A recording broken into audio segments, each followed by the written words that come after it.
Especialistas em pontos. Se é pra falar de pontos, que seja com os melhores. Eu sei fazer correntinha, ponto baixo, mas de ponto mesmo, quem entende é o Shell Box Club. A estrada é cheia de pontos, de partida, de chegada. Mas ponto bom mesmo são os que eu ganho com o Shell Box Club. Eu trabalho com todos os pontos do corpo humano. Mas no Shell Box Club tem todos os pontos que as pessoas adoram. Ponto cada um gosta de um jeito. E no Shell Box Club tem pra todo mundo. Olá. Desculpa, amiga, é muito ponto pra fazer. No Shell Box Club não tem ponto sem nó. É o novo programa de fidelidade do app, onde os abastecimentos viram pontos e sticks para você aproveitar os benefícios. Baixe Shell Box, ative o clube e pague com o app. Só na Shell é tudo no ponto pra você. Bom dia a todos e obrigado por aguardarem.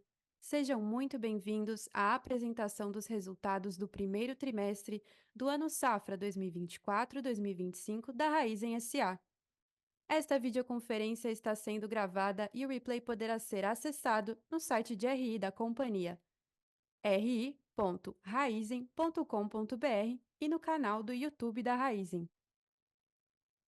Para escolher o idioma de sua preferência, basta clicar no botão Interpretation através do ícone do globo na parte inferior da tela e escolher entre inglês ou português.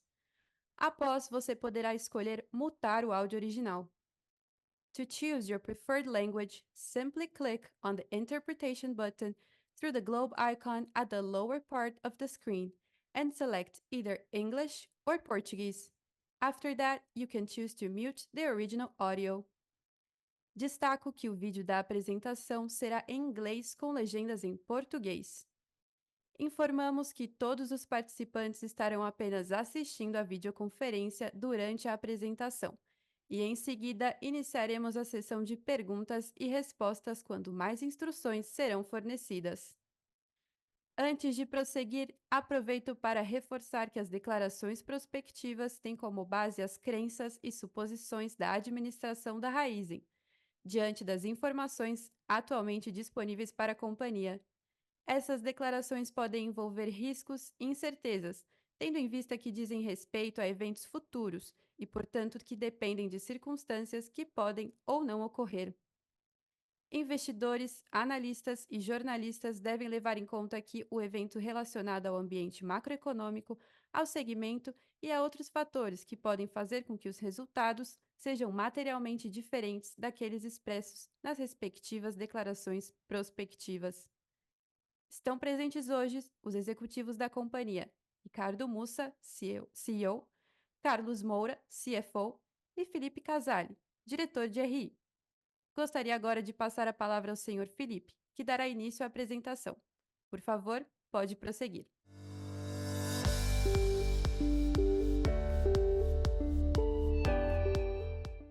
Good morning, everyone. Welcome to the presentation of Raizen's results kicking off the new crop year. I am Felipe Casali, Investor Relations Director, and with me is our CFO, Carlos Moura. I want to remind you that this presentation is being broadcast live on our YouTube channel with subtitles in Portuguese. Now I will hand over to Carlos to start the presentation. Good morning, and thank you for joining us. This year is crucial for capturing the benefits of our investment agenda over the past 3 years, which includes more than 80% of our sugarcane fields reaching their potential, enhancing operational leverage, rolling out our E2G program, delivering more true plants by the end of this crop year, expanding the Shell integrated offer via the centrality of the dealer, expanding value from lubricants, logistics service levels, and Shell Box, delivering value from Latam business, including the conclusion of the asset integrity program in Argentina and monetizing assets from solar distribution generation projects at Raizen Power. I would like to reinforce our commitment with the EBITDA expansion according to the continuous progress of our business. Maintain the capital allocation discipline through a selective investment agenda, adjusting the project pace when as needed, and preserving our investment grade with prudent and coherent leverage reducing the impact of the net interest over the P&L. Now, I will share with you the developments and results that we achieved in this quarter.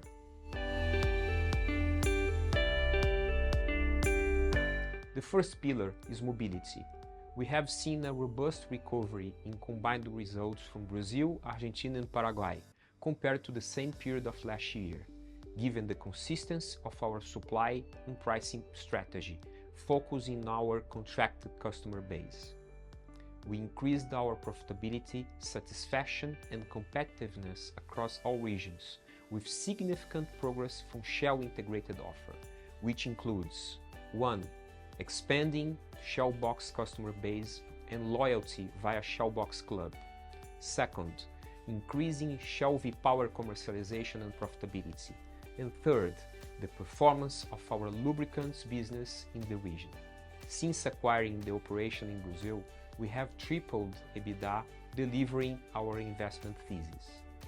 This result is due to the strategic repositioning of our sales, emphasizing marketing and sales channel selectivity. Considering the combined operation, lubricants expanded its EBITDA by 22% year-over-year. In Mobility Brazil, we have recorded a strong expansion compared to the first quarter of last year. It's important to note that the operational environment was impacted by the oversupply, especially of diesel, due to the special fuel import regime in the state of Amapá, north of Brazil. This measure affected the competitiveness amongst the fair players. After an intense advocacy from the sector, the revocation of this regime normalized the operational environment. As we have emphasized, the fuel sector in Brazil needs to keep pushing forward in the fight against illegal activities and stimulate fair competition. We welcome the recent actions by the National Petroleum Agency, ANP, which revoked the licenses of companies which have violated the standards, regulations and tax obligations. Vigilance has been intensified whether through the Instituto Combustível Legal, ICL, media, sector entities and internally the Shell DNA program, which verifies the product's compliance of our network. At Mobility Latam, besides the strong margin expansion thanks to the effective management and supply handling, we are starting to perceive growth in volume sold into B2B and fuel oil segments, offsetting the lower mogas volume in retail. Argentina's operation received a significant recognition from Shell as the Global Business Partner of the Year due to its operational excellence, quality of the management, customer satisfaction across more than 850 stations. The consistent cash generation from our business in Argentina has led to reduced debt and, for consequence, lower interest burdens. With refinery modernization investments planned to be concluded in this crop year, the top priority of our Latam operations will be the leveraging until the release of the capital controls in Argentina.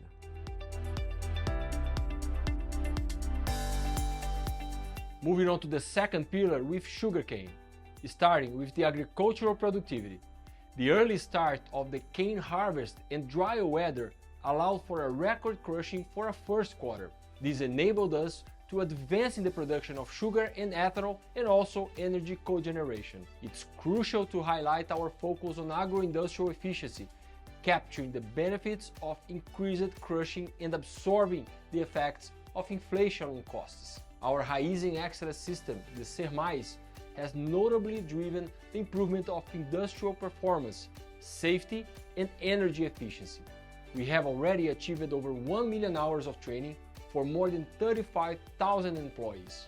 Our SER+ program is also connected to Conta Comigo, the expenses management program, for assuring the sustainability of the expenditures reduction initiatives.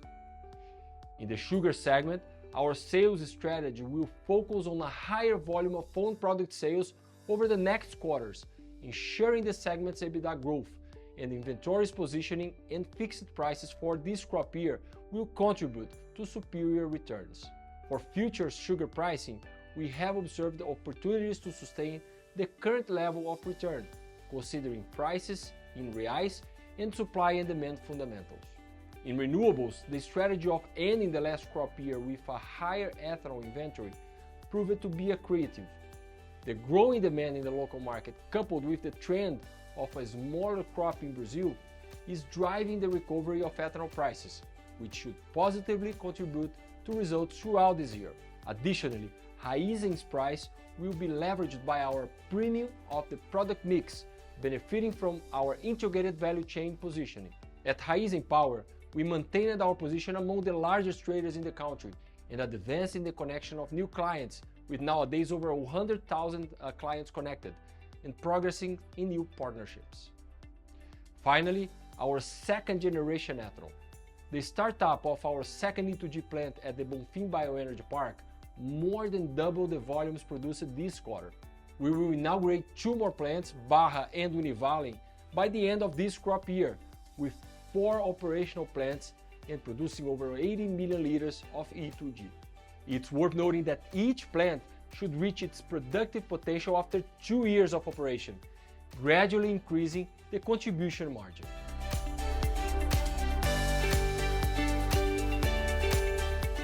Now, let's highlight the financial results. The adjusted EBITDA for the quarter reflects the higher contributions from mobility offset by the seasonally lower results from sugar and ethanol. As usual, at the start of this crop year, leverage is mainly impacted by the building up of the product inventories. Compared to the same period of last year, our sugar and ethanol inventories for future sales are higher, aiming to navigate a more attractive pricing scenario. The leverage ratio tends to normalize by the end of this harvest, staying below at 1.8 times net debt adjusted EBITDA, with an average debt maturity of over 5 years, in line with our capital management commandments. Operating cash flow was impacted by the seasonality of sales, increased inventories and receivables, and a reduction in the balance of suppliers. It's important to emphasize that we will continue to monetize tax credits as a complementary source of funds, with over 1.2 billion reais in this quarter, strengthening our balance sheet. In cash flow from investments, we are managing the pace of expenditures in line with capital priorities, with a special focus in recovering agricultural yields, delivering E2G plants, and the asset integrity program at the refinery in Argentina. In financing activities cash flow, we remain focused on liability management, in line with our commitment to maintain a robust balance sheet and reducing interest expenses. We are a Brazilian reference in green finance, with distinguished transactions and market recognition. This quarter's financial results demonstrate our commitment to the financial discipline, even in an environment with higher than expected interest rates and exchange rate volatility. Although the seasonality, we reiterate our guidance for the crop year.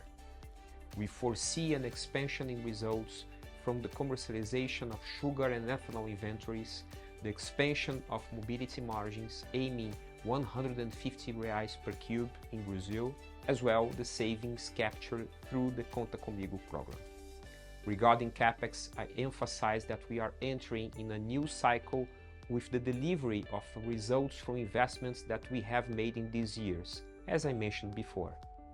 We have been moderating the investment pace without compromising our business plan, as the macroeconomic environment demands even more selective capital allocation.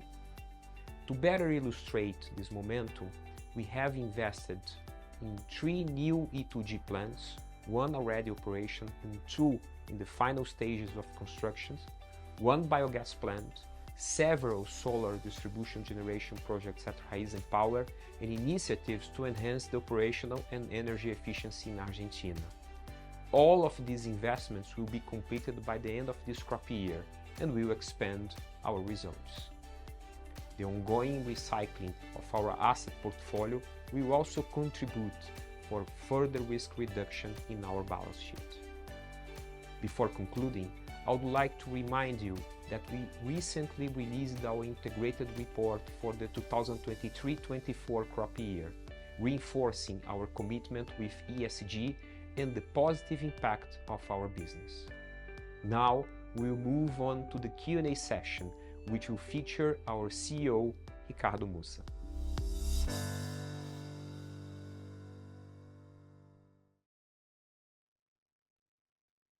Começaremos agora a sessão de perguntas e respostas para investidores e analistas.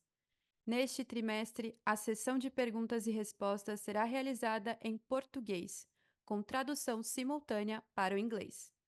Se você deseja fazer uma pergunta, clique em levantar a mão. Se a sua dúvida já foi respondida, você pode sair da fila clicando em abaixar a mão.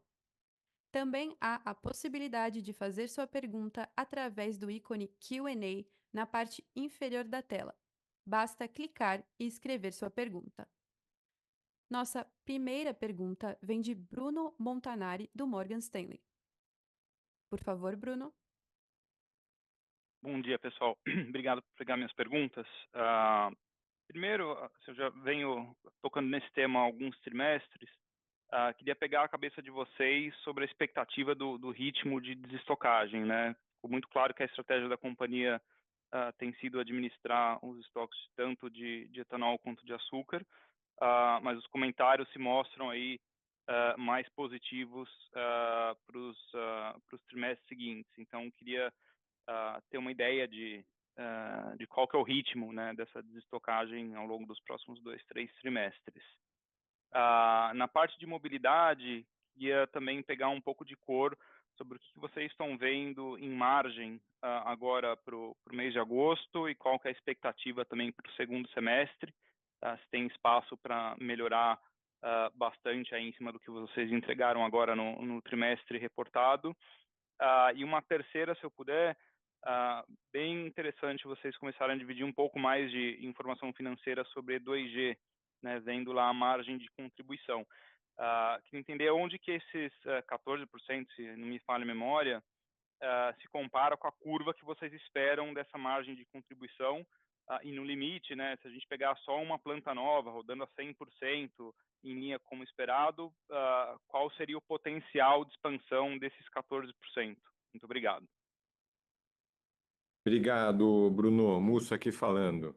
Primeiro, o ritmo aqui da venda vai depender. A gente está vendo um mercado, obviamente, acho que a decisão foi muito acertada. Quando você olha para o etanol, a gente fez um bom movimento de segurar e vender num momento melhor. Então, a gente está bem animado com os preços que a gente está vendo, principalmente para entre safra. Então, vai depender muito desse caminho, como é que vai caminhar a bomba agora, a paridade do etanol. Se ela andar mais rápida e acontecer antes da entre safra, a gente antecipa mais o ritmo de venda e faria ainda no segundo e terceiro trimestre. Se a gente enxergar que tem potencial ainda mais adiante, aí seria mais na entre safra. Mas isso aqui vai ser muito no dia a dia, tá, Bruno? Mas a gente está super confiante, o produto já está com a gente, agora é uma decisão nossa de quando é que a gente desova ele e faz um bom trabalho O açúcar é muito parecido. O açúcar tem uma questão dos embarques já programados, tem nenhum risco de preço no açúcar, então já está assim, mandatado, já tem um custo baixo desse açúcar, com bons preços para frente. Então agora é só embarcar o açúcar, que acontecerá nos próximos 2 trimestres, a gente deve ter um bom destoque aqui do açúcar, tá? Quando a gente fala de mobilidade, a gente está vendo um cenário quais são os principais fatores, Bruno? Primeiro, vocês viram aí, a gente tirou a Mapapetro, que teve lá em abril muito forte, toda a questão da ilegalidade, reduziu bastante, até mais recentemente, com algumas distribuidoras também saindo do mercado, que tinham muita ilegalidade, preços muito descontados. Então, a gente vê um cenário muito positivo. Já foi muito positivo em julho, continua ainda melhor agora em agosto.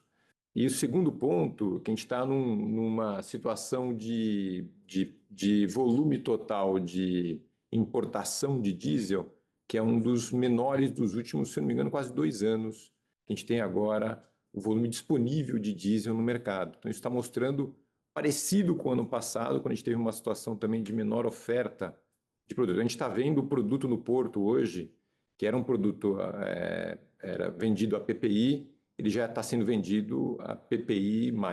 Então, você começa a ter o produto importado hoje com uma oferta menor, isso implica em um mercado mais apertado, e melhores margens. Então, é um cenário muito positivo, tá, Bruno? Muito positivo mesmo, do que a gente está vendo que aconteceu em relação ao primeiro trimestre.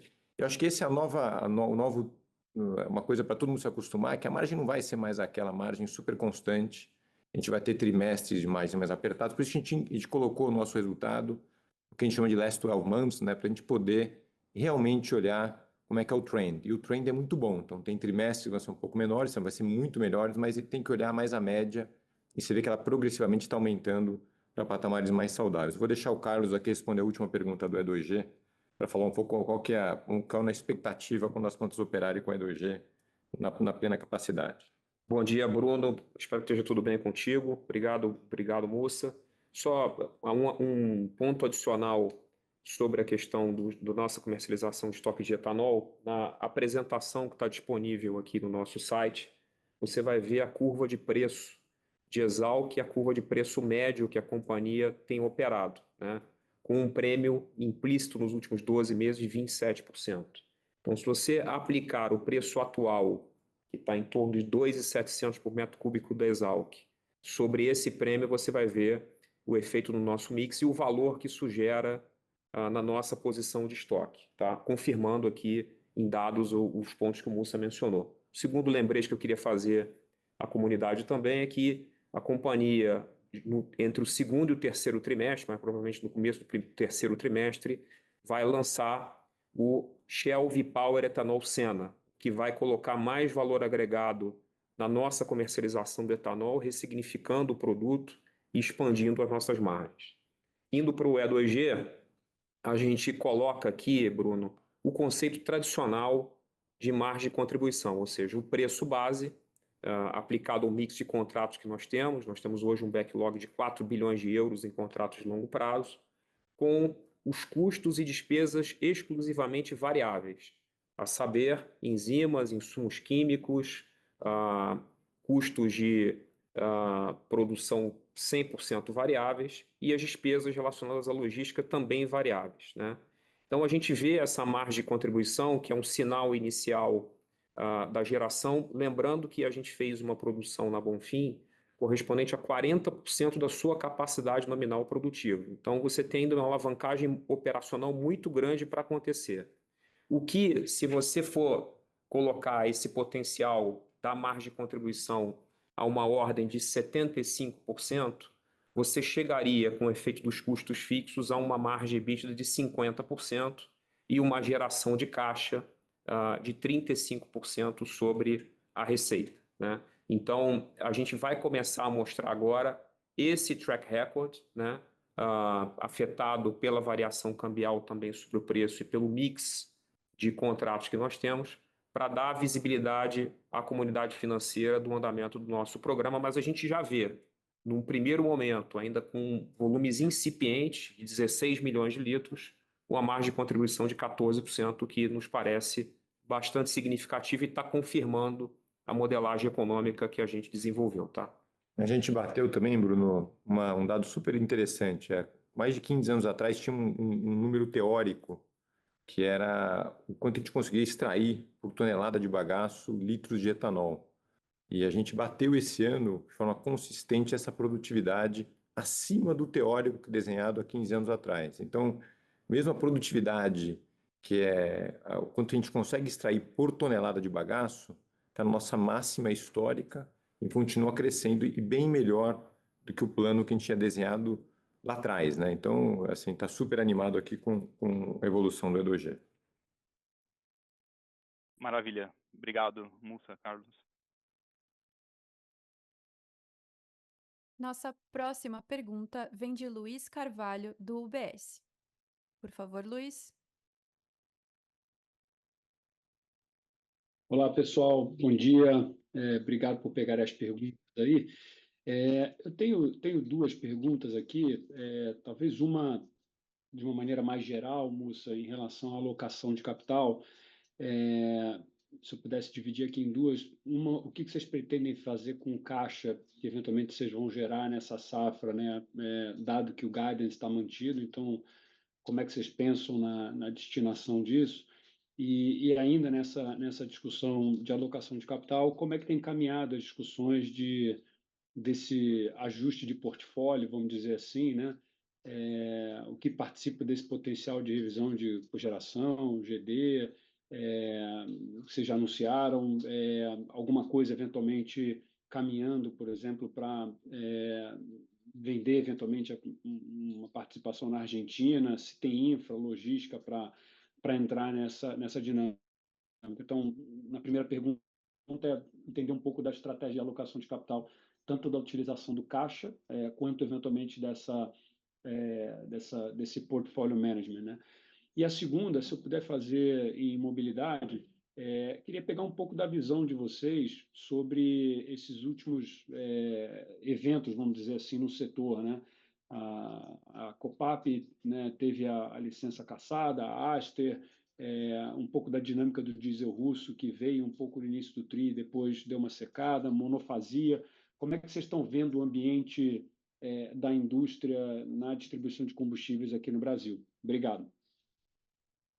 Obrigado, Luiz. Deixa eu passar aqui, falar rapidamente das duas aspectos, o Carlos pode me complementar. Primeiro, obviamente, a alocação de capital, a gente está numa busca que a gente vai... Nossa empresa está passando agora, esse é o nosso...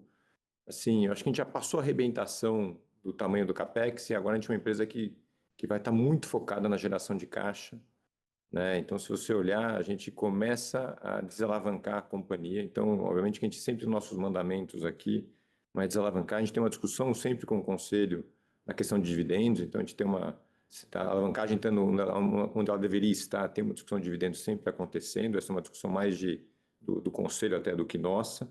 Mas a gente tem um foco muito grande. Se você olhar, a gente tem esse ano tem grandes inaugurações que agora vão começar a gerar caixa e o grande investimento fica para trás. Você pegar só de etanol de segunda geração, são 3 plantas esse ano, tem a planta de biogás, tem uma refinaria de açúcar, tem a conclusão de todo o investimento da Argentina, também acontece esse ano. Então, agora é a hora da gente realmente colher os frutos do que a gente plantou e começar a gerar mais caixa, né? Em relação ao portfólio, a gente obviamente não pode dividir aqui todos os detalhes, mas a gente sempre está ativamente olhando para o nosso portfólio, também com vistas em sempre otimizar para desalavancar mais rápido a companhia e investir naquilo que faz mais sentido.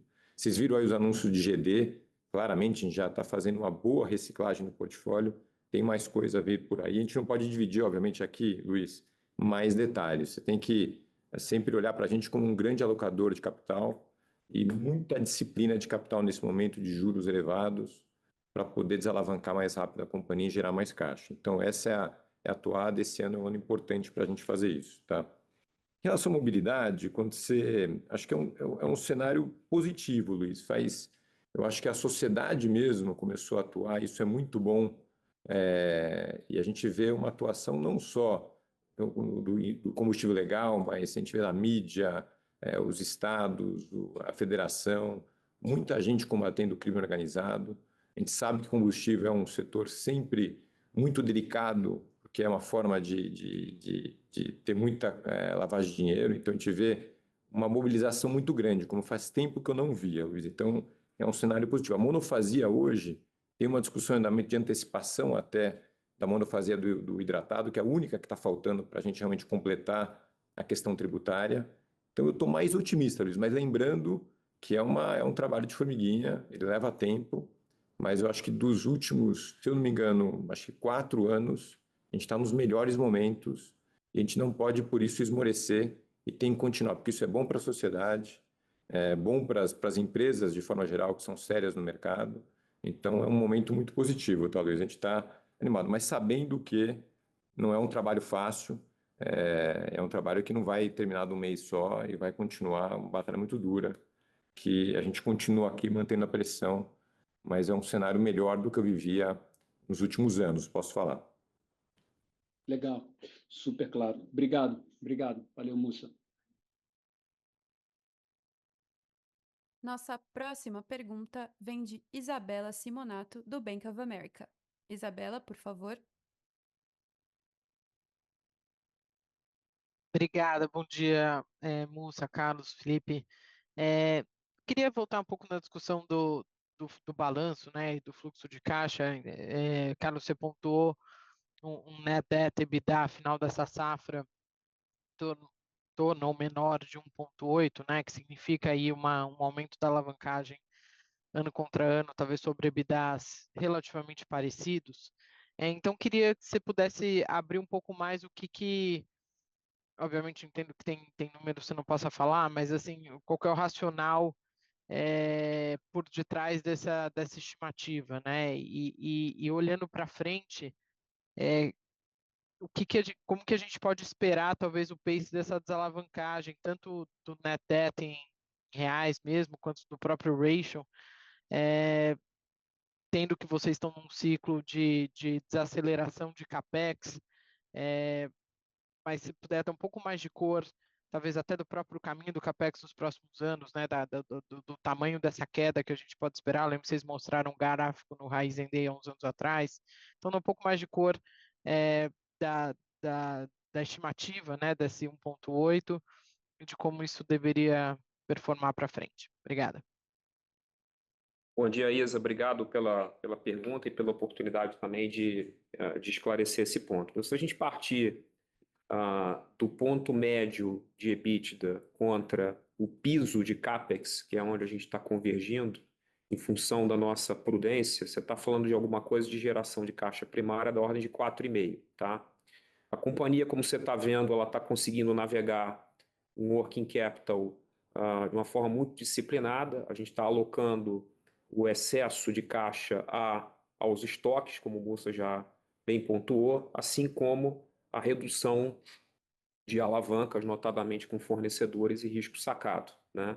Então, a gente também teve um direcionamento bastante grande para isso, para a gente otimizar margens. E conseguimos monetizar 1,2 bi em créditos tributários. A gente vinha num ritmo de 1 bilhão ao trimestre.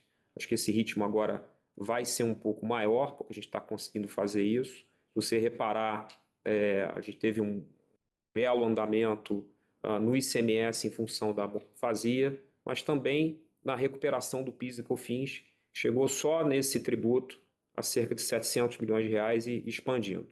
Então, a gente está conseguindo também navegar um juro caixa menor, né, na comparação com o trimestre. A gente vai continuar perseverando uma redução de juros na estrutura do nosso capital para aliviar o nosso balanço. E a gente partiu, o ponto de partida, Isa, de 2024, 2025, ele é 1,3, porque você vai lembrar, a gente fez uma série de movimentos de liability management entre fevereiro e março. Então, isso gerou uma distorção inicial na alavancagem que a gente também está corrigindo esse ano. Então, a gente deve ficar no máximo em 1,6. Eu não acredito que a gente vai passar de 1,6 a 1,8 vezes, tá? 1,8 a gente está sendo conservador, em virtude até da própria marcação cambial que a gente tem, né? Mas a tendência é que a gente tenha uma moderação disso para esse ano, então é razoável supor aí a casa de 1,6 a 1,8. Olhando para frente, a gente vai ter a expansão do EBITDA em função do ciclo de preço maior em açúcar e etanol que a gente está vendo, já é percebido isso e está claro, está dado. A gente também navega num ambiente de margens melhores em combustíveis, tanto no Brasil quanto na Argentina e Paraguai. Estamos também iluminando para vocês a geração de EBITDA em lubrificantes, que tem sido um vetor também importante de crescimento de resultados, além da materialização do negócio de E2G, né? Muita gente não coloca o efeito do E2G na modelagem. Eu acho que já a partir do ano que vem vocês conseguem perceber a materialidade nisso no EBITDA. Então, a gente consegue gerar mais caixa operacional. O manejo de working capital que a companhia está fazendo, ele é comprovadamente diferenciado. Em função do nosso investment grade, a gente acessa alavancas que os nossos competidores não possuem, seja em distribuição de combustíveis, seja em açúcar e renováveis.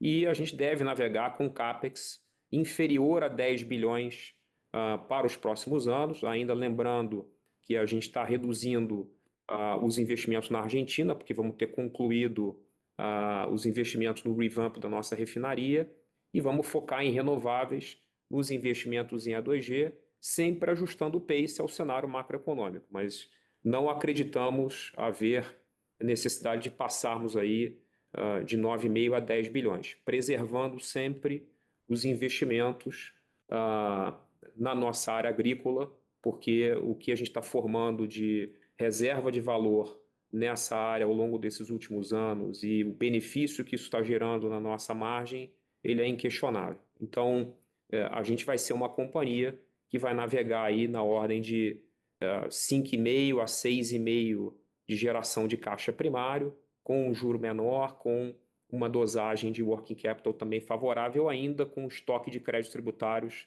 importante para ser compensado. Então, se você sai desse ponto de partida, desses atuais 4,5 indo para 6, 6,5 adiante, você vê o quanto isso vai gerar de empuxo no nosso balanço e, consequentemente, redução de juros e maior geração de caixa livre adiante.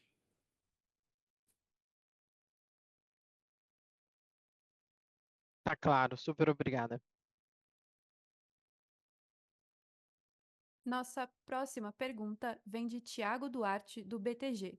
Tiago, por favor. Ok, obrigado. Bom dia, Mussa, Carlos, Felipe, bom dia a todos. Eu queria começar com um follow-up da discussão do E2G, que veio numa pergunta anterior.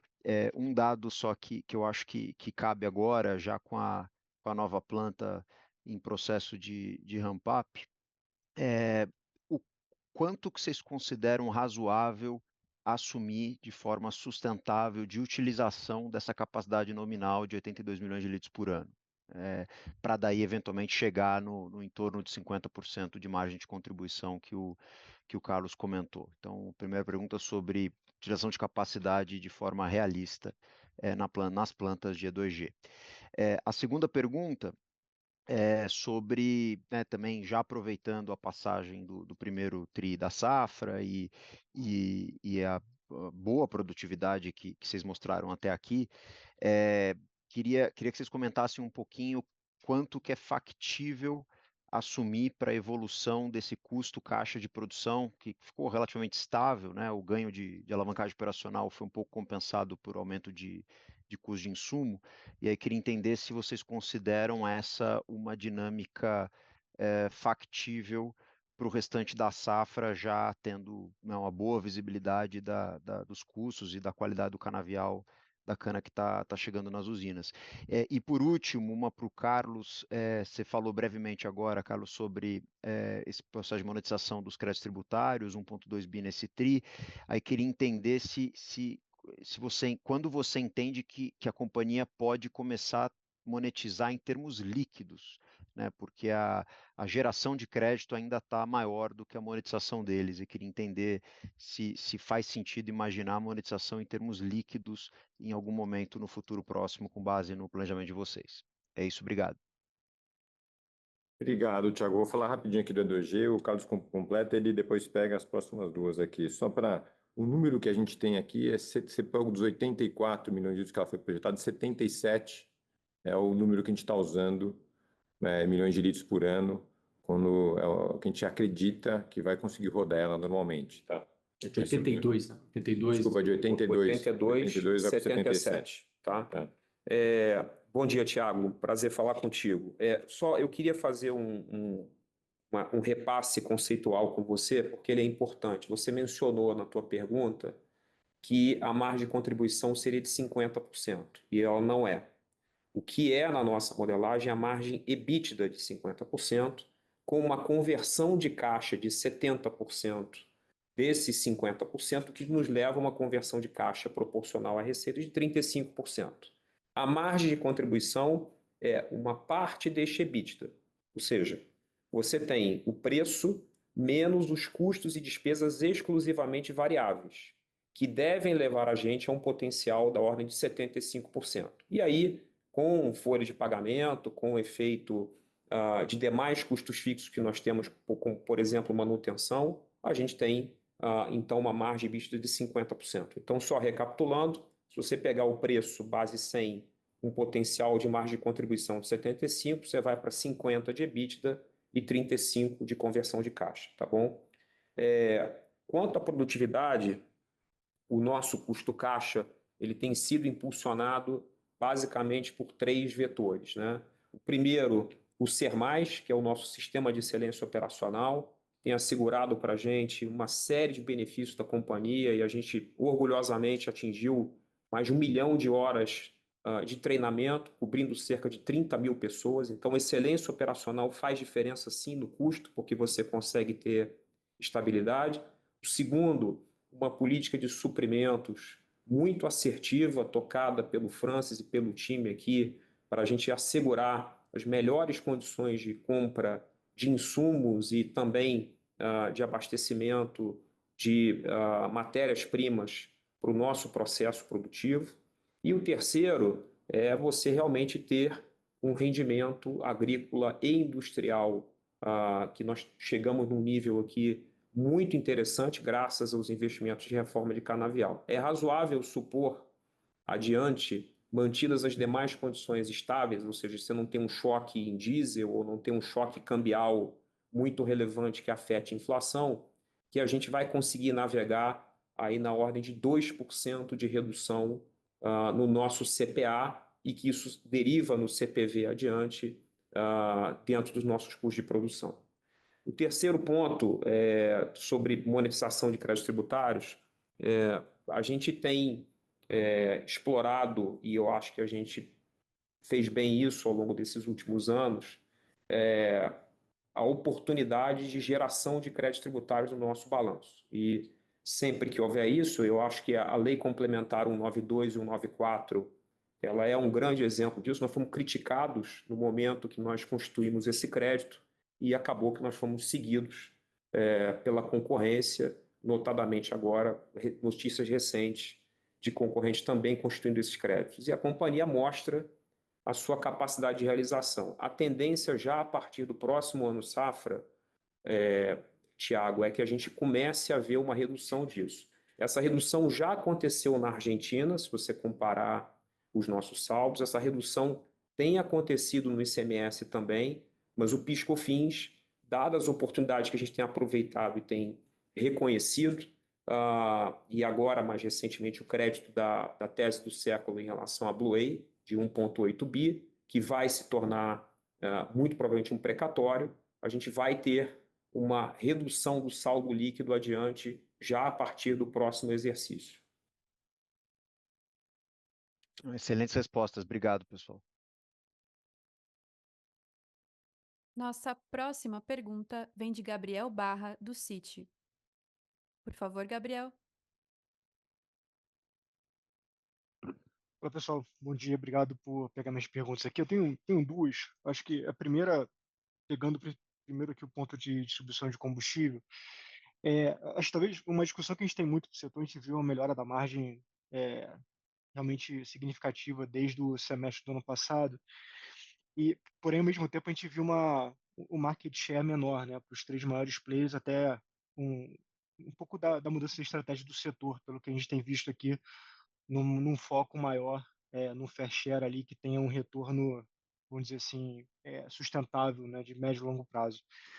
E aí, talvez, a minha pergunta aqui é entender um pouco mais de vocês em relação a esse fair share, né? Se a gente acha que, na visão de vocês, esse market share hoje que a companhia está operando é o tamanho de mercado que realmente deveria ter, dado as condições de mercado, e como essa discussão de melhora na informalidade e até essa questão da importação, né, como o próprio Mussa falou no início do call, ali um mercado um pouco mais balanceado, como que a gente poderia pensar aqui nesse market share daqui para frente, né? E o que seriam triggers aqui para a gente olhar para esse aumento de market share sem ser um fator de deterioração na margem do setor.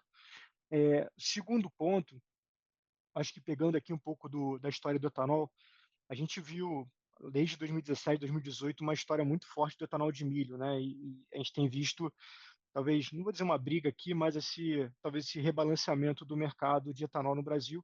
E a gente tem visto muito projeto aparecendo, a gente já está quase produzindo ali perto de 7 bilhões de litros de etanol de milho, um mercado que praticamente multiplicou por 10 em poucos anos.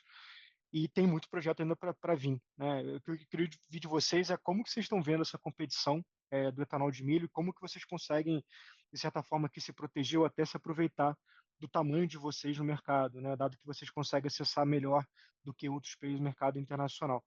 Eu queria entender um pouco essa dinâmica de competição no etanol e até como vocês se posicionam nesse etanol de milho daqui para frente. Obrigado, são esses pontos. Legal, Gabriel. Primeiro, quando se fala de market share, a gente não perdeu o market share na nossa rede bandeirada. Pelo contrário, a gente continua super focado no revendedor. Então, quando a gente olha a redução nossa de market share, toda ela foi em bandeira branca e TRR. Esse é um market share que eu sempre falo que se a gente quiser recuperar amanhã, a gente recupera, só baixar o preço, recupera, não é o que a gente quer fazer. A gente quer privilegiar a nossa rede, quer ajudar o nosso revendedor. Então, na prática aqui, eu acho que a estratégia está certíssima. Você fala do fair share, se você olhar, acho que o combate à ilegalidade realmente abre muita oportunidade. Tem uma boa parte do mercado hoje que opera sim na ilegalidade. Então, os triggers principais, você pega a monofasia do etanol, é um trigger muito importante para você recuperar a market share e melhorar ainda mais a rentabilidade. Então, eu olho para frente, eu sou otimista também em aumento de market share bom, que é um market share bandeirado, aquele market share saudável, com boas margens.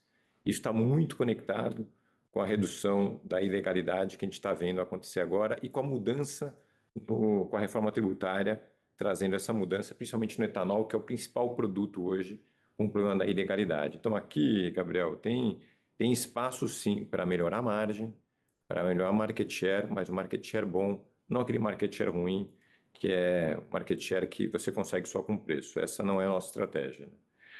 O etanol de milho ele tem uma característica diferente do etanol de cana, ele é muito mais disperso pelo Brasil. Então, o que está acontecendo, você está tendo produção de etanol em regiões que você antes não tinha etanol. Então, está tendo também, Gabriel, uma mudança da nossa rede até de combustível. Você começa a ter etanol hidratado no norte do Brasil que não existia antes. Então, boa parte do etanol de milho do Mato Grosso vai começar a subir para a região norte do Brasil. Então, quando você fala de competição, eu olho para o etanol de milho não como um competidor, mas uma fonte muito boa de renováveis para a nossa própria rede, usando a nossa infraestrutura logística para se beneficiar desse produto novo, que ele está em regiões que não existiam antes o etanol. Então, o etanol de milho ele está roubando o mercado da gasolina, mas não do etanol de cana, porque o mercado brasileiro ainda é importador de gasolina.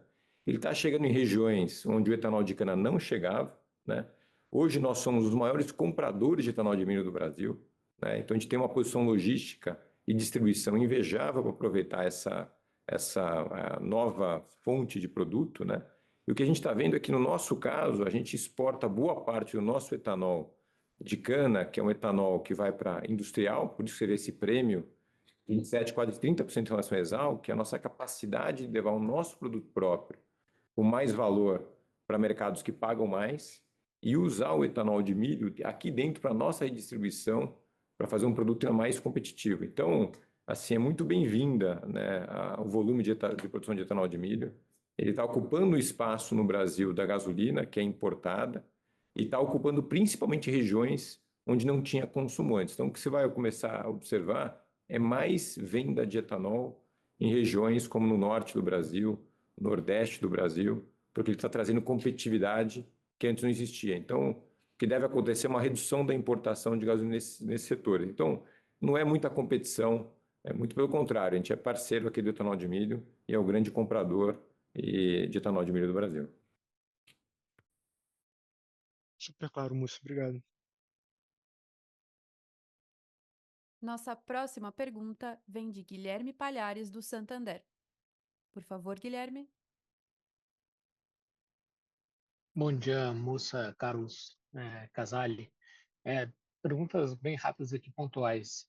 Vocês tiveram um excelente preço do ponto de vista do açúcar vendido, né? Embora o volume seja pequeno, que indica, inclusive, que a precificação que você tem conseguido até na sua trading de açúcar tem sido bem diferenciada. Se vocês puderem comentar um pouco de onde vem essa melhora importante quando a gente olha contra o contrato do New York Eleven, né? E um outro ponto, só queria esclarecer sobre a sua fala, Carlos, quando você fala de 50% de margem EBITDA dentro do E2G, se isso aqui está considerando o custo do bagaço dentro dessa conta ou esse custo dado que ele está em uma outra parte do business, está sendo desconsiderado quando você fala de 50% de margem. E se ele estiver dentro dessa conta, se a gente estiver excluindo esse custo do bagaço, quanto a gente estaria vendo aí de margem EBITDA do E2G? Obrigado. Obrigado aqui, Guilherme. Respondendo em relação ao preço de açúcar, a gente está vendo o mundo continua com o que a gente chama, né, os estoques de açúcar continuam muito baixos aqui no mundo. A gente teve uma notícia que foi positiva da Índia não autorizando a exportação de açúcar, preocupada com esse movimento. Então, acho que eu acho que o pessoal está subestimando um pouco o final da safra. Se vocês estão olhando os números da Única, você vê um mercado onde a produção, acho que a produtividade no início da safra de todo o mercado tende a ter uma queda maior no final. Acho que o mercado ainda não precificou isso. Outro ponto, está sendo o ano mais difícil de mix de açúcar, né? Então, se vocês olharem, todas as empresas estão com mais dificuldade de fazer o mesmo mix de açúcar do ano anterior, que a gente chama de impureza da cana, está maior esse ano. Aí tem um pouco mais de tecnicidade aqui, tá, Guilherme? Então, acho que esses dois aspectos, né, tem um cenário no final da safra que não sei como é que o mercado vai precificar o açúcar indo para frente. No nosso caso, a gente está muito bem fixado, com preços muito bons, melhores que o ano passado. A gente está olhando muito para a próxima safra em reduzir o nosso risco. Como a gente vai ter uma próxima safra com capex menor e com mais geração de caixa, se eu tirar o risco do preço do etanol, eu vou conseguir garantir uma boa geração de caixa do ano que vem. Então, hoje, a gente está olhando muito como é que se o mercado vai dar uma chance ou não para a gente fixar ainda melhor os preços para a safra seguinte, que hoje são preços ainda muito elevados, muito bons, na nossa perspectiva. Então, na nossa gestão de risco aqui, Guilherme, a gente está olhando muito mais agora a próxima safra do que essa safra, mas eu ainda vejo potencial de alta de preço de açúcar por esses fatores que eu falei. Vou deixar o Carlos aqui responder um pouco da questão do E2G e do bagaço. Só um complemento na relação ao açúcar também, Guilherme, prazer falar contigo. A gente está com um nível de fixação aqui, que é um nível de fixação recorde, o que a gente tem feito num comitê de risco que é semanal aqui, é avaliado continuamente as nossas posições e também, mais recentemente, tiramos proveito do overshooting cambial, notadamente para fixação da safra 25-26, tá? Então, a gente também está deixando aqui no release, na apresentação, como é que está o nosso nível de hedge agora. Se você comparar o nível de fixação média de 21-22 para 24-25, a gente sai de 75 centavos de real por libra-peso para 115 centavos de real por libra-peso. Então, é uma evolução realmente notável graças a isso. Com relação ao critério de tratamento da margem de contribuição da 2G, a gente também colocou no release a descrição de que o bagaço está incluído nesse custo variável e não poderia ser diferente, tá? Então, todo o bagaço consumido na planta, que ele é comercializado, então ele passa no CPV, ele é tratado, sim, como custo variável normalmente, tá? E não pode ser diferente, a modelagem econômica preconizava isso, então esses 75% potenciais que eu mencionei, que hoje nós estamos com 14%, consideram bagaço, e também nos 50% de margem EBITDA, e aí você tem todos os custos fixos adicionados a esses variáveis que eu mencionei, também consideram bagaço, tá bom? Perfeito. Só para esclarecimento aqui. Quando a gente fala desse custo, esse custo de bagaço dentro do E2G, então a gente pode considerar que é o custo por volta do que são os contratos de cogeração que você tem, né? Não, a gente não está falando aqui no preço de PLD. E, Mussa, só para esclarecer um ponto que você comentou, quando a gente olha para o preço do açúcar, não necessariamente aquilo que é o açúcar próprio, né, que já está bem coberto, mas parece que também a precificação do açúcar dentro da trading parece melhor, né? Então, assim, isso eu queria esclarecer se é essa análise mesmo, e que a gente consiga ver aí esse teu business de trading trazendo um resultado aqui para o ano. Entendi. Agora, eu vou responder a primeira de açúcar, depois o Carlos volta aqui para a questão do bagaço. Guilherme, sim, agora entendi a sua pergunta, desculpa, tá? Sim, a gente tem, a nossa estratégia de trade de açúcar tem sido muito assertiva, né? A gente tem crescido, já é uma das maiores do mundo hoje, e vamos continuar crescendo, então ela agrega, assim, no nosso preço todo o resultado do trade de açúcar você vai ver lá no nosso preço e está sendo muito positivo, né? E estamos só no início, tá?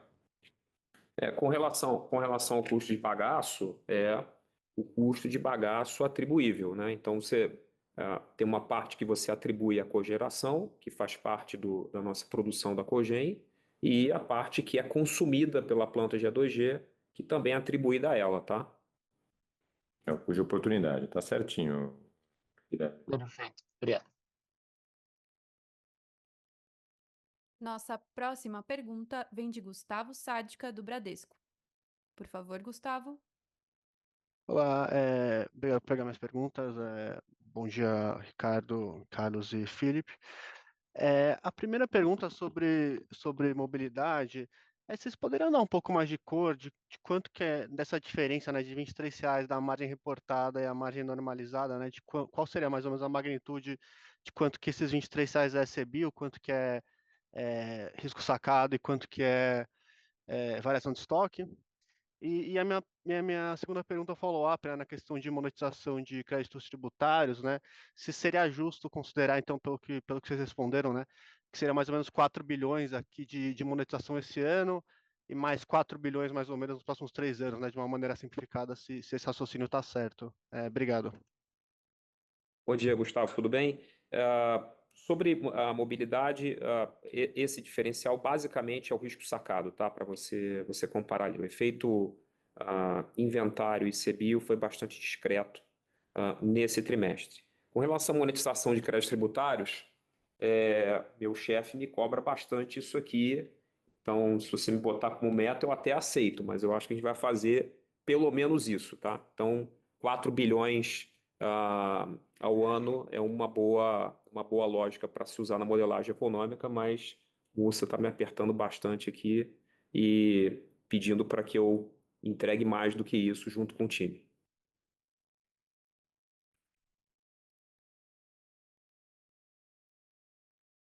Tá certo, muito obrigado. Nossa próxima pergunta vem de Lucas Ferreira, do JP Morgan. Lucas, por favor. Oi, pessoal. Bom dia. Obrigado por pegar minhas perguntas. A primeira é sobre desinvestimentos, né? Vocês já fizeram algumas coisas, mas me corrijam se eu estiver errado. Uma agenda assim, de ver oportunidades de desinvestimento, essa agenda talvez tenha ganhado um pouco de prioridade nos últimos semestres aí, né? Então, a minha pergunta é se vocês estão trabalhando nisso, se tem, enfim, essa agenda ela caminha para frente. E aí outra pergunta para o Carlos, sobre mais umas perguntas follow-ups, na verdade, sobre o balanço. A primeira é nesse cenário de 1,8 de alavancagem, quanto mais ou menos vocês colocam, pelo menos a estimativa de dividendo nesse cenário, se é algo parecido, um payout parecido com o ano passado, e se você enxerga nesses 1,8 espaço para ter talvez um pouco mais de dividendo, e só para racionalizar toda a discussão lá do capital de giro, né? Porque obviamente esse TRI tem todo efeito sazonal, né? Que a gente sabe bem do estoque e outras coisas, mas quando você coloca todas as questões que você tem falado sobre trade-off de margem com capital de giro, eficiências, etc., a minha pergunta no limite é quanto que você espera de ver essa conta de capital de giro 12 meses, assim, ou seja, excluindo os efeitos sazonais, como que a gente deve imaginar o capital de giro da companhia para projetar aqui o free cash flow? Obrigado. Vamos lá, Lucas, deixa eu começar a falar de desinvestimento. Obviamente que a gente não pode compartilhar muita informação. A companhia, como eu falei para o Luiz do BS, né, a gente está sempre olhando o nosso portfólio de forma ativa. Esse ano, ainda mais do que nunca, pelas taxas de juros, pelo momento que a gente precisa de desalavancagem. Então, sim, a gente está olhando muito seriamente o nosso portfólio como um todo. Vocês estão vendo aí alguns movimentos. Então, a gente deve seguir nessa linha. Mas eu não posso dividir mais informação agora, tá, Lucas? De capital aberto, a gente tem que tomar muito cuidado com o que a gente fala nessa hora. Quer falar aí, Carlos? Toca aí do Sobre a alavancagem, o Conselho de Administração tem sido bastante atento e diligente a gente preservar o balanço e reduzir o seu risco, né? Principalmente num ciclo de investimento como o que a gente está atravessando e também pela volatilidade macroeconômica, né? Então, dentro dos nossos mandamentos na gestão de capital, que esses mandamentos até a gente usa o nome mandamento aqui porque é sagrado e vem do conselho, né? É a gente preservar o nosso investment grade, é a gente ter um capex cada vez mais seletivo e com um ritmo dosado. Fiz questão de mencionar a questão de ritmo aqui, sem prejuízo ao nosso plano de negócio, e sempre a gente exercer opcionalidade. Essa discussão de dividendos ela está em andamento e ao longo do ano safra o Conselho vai dar o direcionamento. Não existe nada definido em relação a isso neste momento, porque o Conselho quer ver fundamentalmente a materialização dos estoques que nós estamos formando, das posições formadas aqui e a evolução das margens em mobilidade que já está acontecendo, e os indicadores prospectivos já do segundo trimestre mostram esse efeito. Olhando para o manejo do capital de giro, como você bem apontou, a gente tem no final do ano safra, principalmente, a realização dos estoques de uma maneira mais completa. Então a gente deve terminar a nossa posição de estoque praticamente zerado, tanto em açúcar e etanol. Combustíveis, você sabe que tem uma volatilidade em relação ao mercado, então é difícil você prever, e você tem que estar com um nível de liquidez e capital pronto para atender as demandas do negócio e realizando bastante contas a receber. Então a gente deve ter um ciclo positivo, levemente positivo de capital de giro, mas a depender mais da questão de mobilidade, porque pode exigir um pouco mais de estoque, se assim for desejável, dependendo da arbitragem do diesel, por exemplo, e do posicionamento que a gente tem em gasolina, tá bom? Obrigado, pessoal. Nossa próxima pergunta vem de André Reis, da MFS Investment Management. Por favor, André. Opa, bom dia, pessoal. Queria elaborar num ponto que o Carlos falou, do preço atual do etanol, usando o câmbio atual e o prêmio que vocês mencionaram, histórico de 27% que vocês têm versus o mercado, eu chego num preço equivalente do etanol em termos de cents por pound de 17,5, que é bem perto do preço do açúcar que a gente está vendo no mercado já. Tendo em vista que vocês são os maiores produtores de açúcar e de etanol do planeta, e a dependência do mundo nas exportações de açúcar do Brasil, como que vocês estão vendo o mix de açúcar e etanol indo para frente, e o impacto que isso deve ter, o impacto que os preços atuais de etanol devem ter no cenário de oferta e demanda global do açúcar? Obrigado. Obrigado, André. Assim, eu sempre relembrando, né, o açúcar é um produto muito inelástico, então a demanda de açúcar, quando ela flutua muito pouco com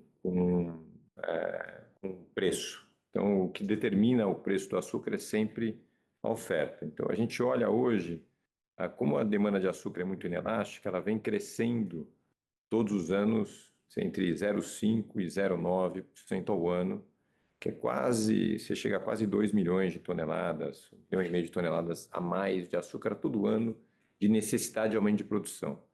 E faz muitos anos que o mundo não aumenta a capacidade de produção de açúcar. Então, o que a gente está vendo é que, estruturalmente, o açúcar precisa ter preços mais elevados para atrair mais produção. Então, o que tem acontecido nos últimos... Se você olhar o gráfico que a gente colocou lá de preço de açúcar, ele vem mudando de patamar estrutural de preço. E, com isso, está atraindo mais investimentos em mix de açúcar. O açúcar é um produto mais resiliente até do que o etanol. O etanol, por outro lado, ele tem uma formação de preço muito conectada à gasolina, ao preço do petróleo. Então, você acaba tendo uma situação onde o etanol ele acaba seguindo o preço da gasolina, e aí você pode ter, como a gente teve no ano passado, uma distorção muito grande, o açúcar pagando muito mais do que o etanol e assim por diante. Então, acho que essa, para mim, essa dinâmica não vai mudar agora no curto prazo. Então, toda vez que tiver se o Brasil mudar o mix para etanol, o preço do açúcar vai reagir imediatamente. Então, eu não vejo ainda no curto prazo uma mudança de mix aqui no Brasil que não seja Max Açúcar nos próximos 6 meses ou até um ano. Eu acho que vai continuar sendo Max Açúcar, porque se o Brasil começar a migrar para etanol, o açúcar vai reagir rapidamente. Hoje não tem estoque no mundo de açúcar para uma mudança aqui no mix brasileiro. Lembrando que você pode ter até uma safra pior ou alguma quebra de safra, tem as mudanças climáticas aí acontecendo. Por isso que o etanol de segunda geração é muito relevante, porque você não precisa mexer no mix, você não precisa aumentar a área plantada para aumentar a produção de etanol e atender essas demandas que estão vindo de produtos que não competem com o alimento. Então aqui, o André, é um cenário, não sei se eu respondi a sua pergunta, mas é um cenário muito bom, eu acho, onde você tem uma garantia de preço de açúcar mais elevado e você começa a ter agora um investimento maior em mix de açúcar que vai fazer com que a cana, eu acho que nos próximos anos, seja mais açucareira e o etanol de milho venha a ser um player mais relevante, cada vez mais relevante aqui no cenário brasileiro para carburante, né? André, bom dia, Carlos falando. Só para eu navegar novamente no raciocínio que você estava fazendo, em relação ao etanol, você vê na nossa apresentação as curvas de preço Exalc, e sobre o preço Exalc, que em julho estava 2.705, é razoável você aplicar um prêmio, né, que o histórico do prêmio que a companhia tem pelo mix entre hidratado, anidro e produtos especiais, que a gente comercializa no Brasil e exporta, você tem tido um prêmio médio de 27%. Então, aplicando 27% aos 2.705, você chega a uma margem, a